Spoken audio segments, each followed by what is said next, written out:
ಧ್ವಜ ದಂಗಲ್ ಇದೀಗ ಮತ್ತೊಂದು ಹಂತಕ್ಕೆ ಹೋಗ್ತಾ ಇದೆ.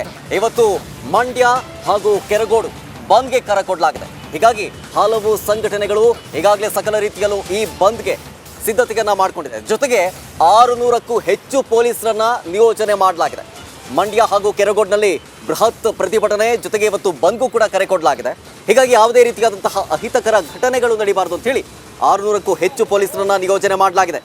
ಹಲವು ಸಂಘಟನೆಗಳಿಂದ ಈ ಒಂದು ಹೋರಾಟ ಶ್ರೀರಾಮ ಭಜನಾ ಮಂಡಳಿ, ವಿಶ್ವ ಹಿಂದೂ ಪರಿಷತ್, ಬಜರಂಗ ದಳ, ಬಜರಂಗ ಸೇನೆ ಬಂದ್ಗೆ ಕರೆ ಕೊಟ್ಟಿದೆ. ಕರವೇ, ಲಾರಿ ಮಾಲೀಕರ ಸಂಘ, ಕೆಲವು ವರ್ತಕರು, ಹೋಟೆಲ್ ಮಾಲೀಕರು ಸೇರಿದಂತೆ ವಿವಿಧ ಸಂಘಟನೆಗಳು ಈ ಒಂದು ಬಂದ್ಗೆ ಬೆಂಬಲವನ್ನು ವ್ಯಕ್ತಪಡಿಸಿವೆ. ಕೆರಗೋಡಿನಿಂದ ಮಂಡ್ಯದವರೆಗೂ ಕೂಡ ಬೃಹತ್ ಬೈಕ್ ರ್ಯಾಲಿಯನ್ನ ನಡೆಸಲಾಗುತ್ತೆ. ಅದಾದ ಮೇಲೆ ಡಿಸಿಯ ಕಚೇರಿಯವರೆಗೂ ಪಾದಯಾತ್ರೆಯನ್ನ ಮಾಡಲಿಕ್ಕಿದ್ದಾರೆ. ಜೊತೆಗೆ ಮನವಿ ಪತ್ರವನ್ನ ಈ ಸಂದರ್ಭದಲ್ಲಿ ಸಲ್ಲಿಕೆಯನ್ನ ಮಾಡಲಾಗಿದೆ.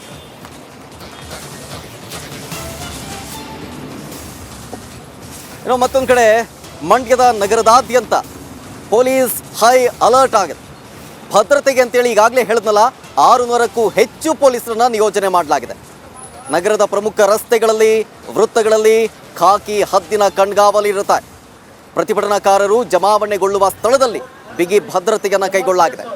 ರೈಲ್ವೆ ನಿಲ್ದಾಣದ ಆಂಜನೇಯ ಸ್ವಾಮಿ ದೇವಸ್ಥಾನ ಆಗಿರ್ಬೋದು, ಮಹಾವೀರ ವೃತ್ತ ಆಗಿರ್ಬೋದು, ಸಂಜಯ್ ವೃತ್ತ, ಜೊತೆಗೆ ಜಿಲ್ಲಾಧಿಕಾರಿ ಕಚೇರಿಯ ಬಳಿಯೂ ಕೂಡ ಪೊಲೀಸ್ ಬಿಗಿ ಭದ್ರತೆಯನ್ನು ಕೈಗೊಳ್ಳಲಾಗಿದೆ. ಯಾವುದೇ ರೀತಿಯಾದಂತಹ ಅಹಿತಕರ ಘಟನೆಗಳು ನಡೆಯದಂತೆ ಖಾಕಿ ಕಟ್ಟೆಚ್ಚರವನ್ನು ವಹಿಸಿದೆ.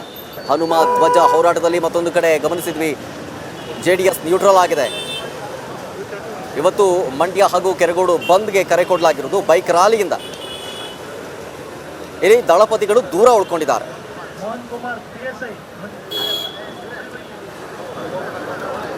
ಇವತ್ತು ಮಂಡ್ಯ ನಗರ ಕೆರಗೋಡು ಗ್ರಾಮ ಬಂದ್ ಇರುತ್ತೆ. ಶ್ರೀರಾಮ ಭಜನಾ ಮಂಡಳಿ, ವಿಶ್ವ ಹಿಂದೂ ಪರಿಷತ್, ಬಜರಂಗ ದಳ, ಬಜರಂಗ ಸೇನೆ ಬಂದ್ಗೆ ಕರೆ ಕೊಡಲಾಗಿದೆ. ಜೊತೆಗೆ ಇಲ್ಲಿ ಈ ಒಂದು ಬಂದ್ಗೆ ಕರವೇ, ಲಾರಿ ಮಾಲೀಕರ ಸಂಘ, ಕೆಲವರು ವರ್ತಕರು, ಹೋಟೆಲ್ ಮಾಲೀಕರು ಸೇರಿದಂತೆ ವಿವಿಧ ಸಂಘಟನೆಗಳು ಬೆಂಬಲವನ್ನು ಸೂಚಿಸಿದೆ. ಹೀಗಾಗಿ ಈ ಒಂದು ಬಂದ್ ಸಂದರ್ಭದಲ್ಲಿ ಯಾವುದೇ ರೀತಿಯ ಅಹಿತಕರ ಘಟನೆ ನಡೀಬಾರದು ಅಂತ ಹೇಳಿ ಮಂಡ್ಯ ನಗರದಾದ್ಯಂತ ಪೊಲೀಸ್ ಹೈ ಅಲರ್ಟ್ ಅನ್ನ ನಿಯೋಜನೆ ಮಾಡಲಾಗಿದೆ. ಇದ್ರ ಬಗ್ಗೆ ಹೆಚ್ಚಿನ ಡೀಟೇಲ್ಸ್ ಕೊಡ್ತಾರೆ ನಮ್ಮ ಮಂಡ್ಯ ಪ್ರತಿನಿಧಿ ಆನಂದ್ ನೇರ ಸಂಪರ್ಕದಲ್ಲಿ. ಆನಂದ್, ಇವತ್ತು ಮಂಡ್ಯ ಕೆರಗೋಡು ಬಂದ್ಗೆ ಕರೆ ಕೊಡಲಾಗಿದೆ.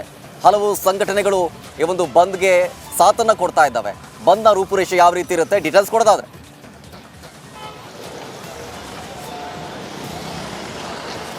ಶರತ್, ಕೆರಗೋಡು ಗ್ರಾಮದ ಹನುಮ ಧ್ವಜ ದಂಗಲ್ ಯಾಕೋ ತಣ್ಣಗಾಗುವಂಥ ಲಕ್ಷಣ ಕಾಣಿಸ್ತಾ ಇಲ್ಲ. ಹೋರಾಟ ಮುಂದುವರೆದಿದೆ. ಹೋರಾಟದ ಭಾಗವಾಗಿ ಇವತ್ತು ಮಂಡ್ಯ ನಗರ ಹಾಗೂ ಕೆರಗೋಡು ಗ್ರಾಮ ಬಂದ್ಗೆ ಕರೆ ನೀಡಲಾಗಿದೆ.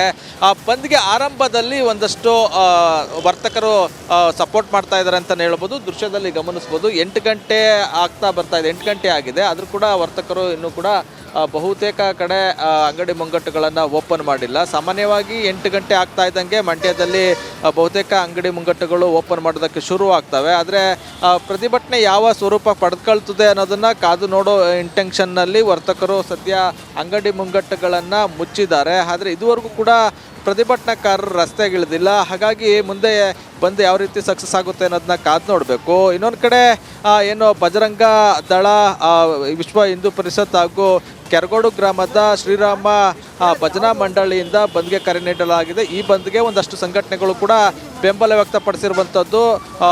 ಅಂದರೆ ಒಂದು ಕಡೆ ಬಂದ್ ಕರೆ ನೀಡಿದರೆ ಮತ್ತೊಂದು ಕಡೆ ಬೈಕ್ ರ್ಯಾಲಿ ಕೂಡ ಕೆರಗೋಡಿನಿಂದ ಬರ್ತದೆ. ಸುಮಾರು 10 ಗಂಟೆಯಿಂದ ಕೆರಗೋಡಿನಲ್ಲಿ ಬೈಕ್ ರ್ಯಾಲಿ ಆರಂಭ ಆಗ್ತದೆ. ಕೆರಗೋಡಿನಿಂದ ನೇರವಾಗಿ ರೈಲ್ವೆ ನಿಲ್ದಾಣ ಬಳಿಯ ಆಂಜನೇಯ ಸ್ವಾಮಿ ದೇವಸ್ಥಾನದ ಬಳಿಗೆ ರ್ಯಾಲಿ ಬರ್ತದೆ, ಅಂದರೆ ಬೈಕ್ ರ್ಯಾಲಿ. ಅದಾದ ನಂತರ ಅಲ್ಲಿಂದ DC ಕಚೇರಿವರೆಗೆ ಪಾದಯಾತ್ರೆಯನ್ನು ನಡೆಸೋದಕ್ಕೆ ಪ್ರತಿಭಟನಾಕಾರರು ನಿರ್ಧಾರ ಮಾಡಿದ್ದಾರೆ. ಆ ಒಂದು ಪ್ರತಿಭಟನೆ ಹಾಗೂ ಬೈಕ್ ರ್ಯಾಲಿಯಲ್ಲಿ BJP ಕಾರ್ಯಕರ್ತರು ಕೂಡ ಭಾಗಿಯಾಗ್ತಾರೆ.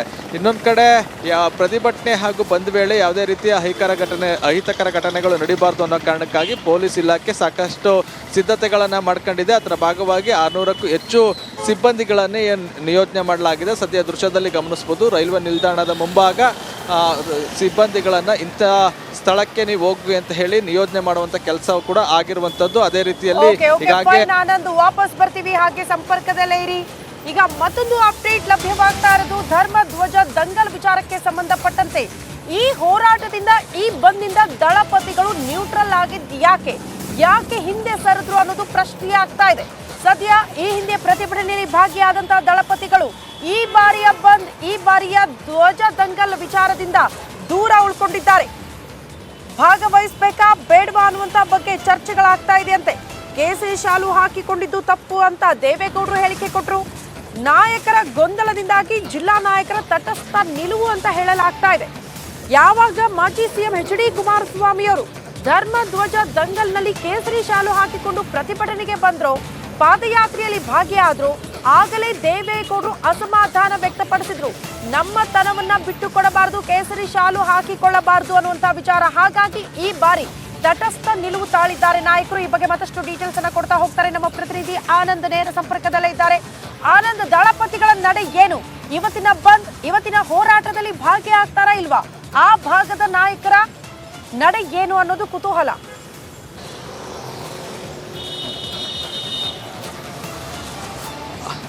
ಶ್ರುತಿ, ಕೆರಗೋಡಿನಲ್ಲಿ ಹನುಮಧ್ವಜ ಇಳಿಸಿದಂಥ ಸಂದರ್ಭದಲ್ಲಿ ಗ್ರಾಮಸ್ಥರಿಗೆ ಅತ್ಯಂತ ಹೆಚ್ಚು ಸಪೋರ್ಟ್ ಸಿಕ್ಕಿದ್ದು, ಅಂದರೆ ಬಿಜೆಪಿಗಿಂತ ಹೆಚ್ಚು ಸಪೋರ್ಟ್ ಸಿಕ್ಕಿದ್ದು JDS ನಾಯಕರಿಂದ. ಇಲ್ಲಿ JDS ಭದ್ರವಾಗಿರೋ ಕಾರಣಕ್ಕಾಗಿ ಸಾಕಷ್ಟು ಸಂಖ್ಯೆಯಲ್ಲಿ ಜೊತೆಗೆ ಲೀಡ್ರುಗಳು ಕೂಡ ಬಂದ್ಗೆ ಹೋಗುವ, ಅಂದರೆ ಅಲ್ಲಿ ಹೋಗಿ ಸಪೋರ್ಟ್ ಮಾಡುವಂಥದ್ದು, ಜೊತೆಗೆ ಅವ್ರಿಗೆ ಒಂದು ಸಪೋರ್ಟ್ ಮಾಡಿ ಪ್ರತಿಭಟನೆಯಲ್ಲೂ ಕೂಡ ಭಾಗಿಯಾಗಿದ್ದರು.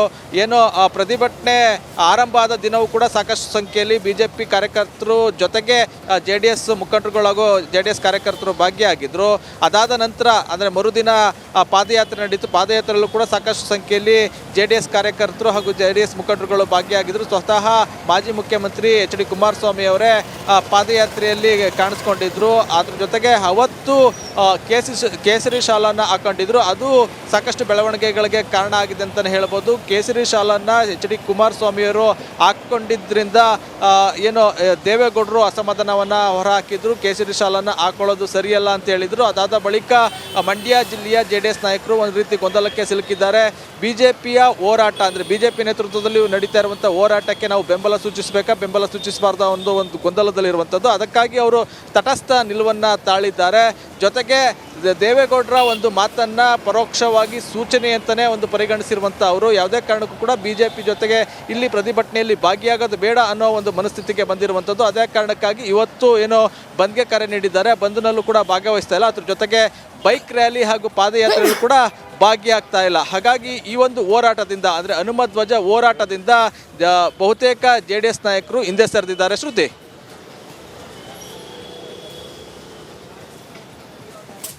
ಓಕೆ ಆನಂದ್, ಧನ್ಯವಾದಗಳು ತಮ್ಮೆಲ್ಲ ಮಾಹಿತಿಗೆ. ಡಿಕೆ ಸುರೇಶ್, ವಿನಯ್ ಕುಲಕರ್ಣಿ ವಿರುದ್ಧ ಈಶ್ವರಪ್ಪ ತಮ್ಮ ಆಕ್ರೋಶವನ್ನ ವ್ಯಕ್ತಪಡಿಸಿದ್ದಾರೆ. ಡಿಕೆ ಸುರೇಶ್, ವಿನಯ್ ಕುಲಕರ್ಣಿ ಅಂತವರನ್ನ ಗುಂಡಿಕ್ಕಿ ಕೊಲ್ಲಬೇಕು ಅನ್ನೋದರ ಮೂಲಕ ವಿವಾದಾತ್ಮಕ ಹೇಳಿಕೆಯನ್ನ ಕೊಟ್ಟಿದ್ದಾರೆ KS ಈಶ್ವರಪ್ಪ. ದೇಶ ಒಡೆಯುವಂತಹ ಮಾತುಗಳನ್ನಾಡುವವರನ್ನ ಗುಂಡಿಕ್ಕಿ ಕೊಲ್ಲಬೇಕು, ಗುಂಡಿಕ್ಕಿ ಕೊಲ್ಲುವಂತೆ ಆದೇಶಿಸುವುದಕ್ಕೆ ಮೋದಿಗೆ ಮನವಿಯನ್ನ ಮಾಡಿಕೊಳ್ತೇನೆ ಅಂತ ಹೇಳಿ ದಾವಣಗೆರೆಯಲ್ಲಿ ವಿವಾದಾತ್ಮಕ ಹೇಳಿಕೆಯನ್ನ ಕೊಟ್ಟಿದ್ದಾರೆ ಈಶ್ವರಪ್ಪ. ಸಂಸದ ಡಿಕೆ ಸುರೇಶ್ ಹಾಗೂ ಶಾಸಕ ವಿನಯ್ ಕುಲಕರ್ಣಿ ಅವರನ್ನ ರಾಷ್ಟ್ರದ್ರೋಹಿಗಳು, ಇವರು ಹಾಗೆ ದೇಶ ವಿಭಜನೆಯ ಹೇಳಿಕೆಯನ್ನ ನೀಡುವವರನ್ನ ಗುಂಡಿಕ್ಕಿ ಕೊಲ್ಲಬೇಕು ಅಂತ ಹೇಳಿ ವಿವಾದಾತ್ಮಕ ಹೇಳಿಕೆ ಕೊಟ್ಟಿದ್ದಾರೆ KS ಈಶ್ವರಪ್ಪ. ಇಬ್ಬರು ರಾಷ್ಟ್ರದ್ರೋಹಿಗಳು ಡಿಕೆ ಸುರೇಶ್ ಮತ್ತು ವಿನಯ್ ಕುಲಕರ್ಣಿ. ನಾವು ದಕ್ಷಿಣ ಭಾರತವನ್ನ ಬೇರೆ ರಾಷ್ಟ್ರವಾಗಿ ಕೇಳ್ತೀರ ಅಂತ ಹೇಳಿರಲ್ಲ, ಆ ಎರಡು ರಾಷ್ಟ್ರದ್ರೋಹಿಗಳನ್ನ ನಿಮಗೆ ತಾಕತ್ತಿದ್ರೆ ಪಕ್ಷದಿಂದ ಕಿತ್ತು ಬಿಸಾಕಿ ಅವಾಗ ನಿಮಗೆ ಗೊತ್ತಾಗತ್ತೆ ನಿಮ್ಮ ಅಧ್ಯಕ್ಷ ಹೋಗೋದು ಅಂತ. ನಿಮಗೆ ತಾಕತ್ತಿಲ್ಲ.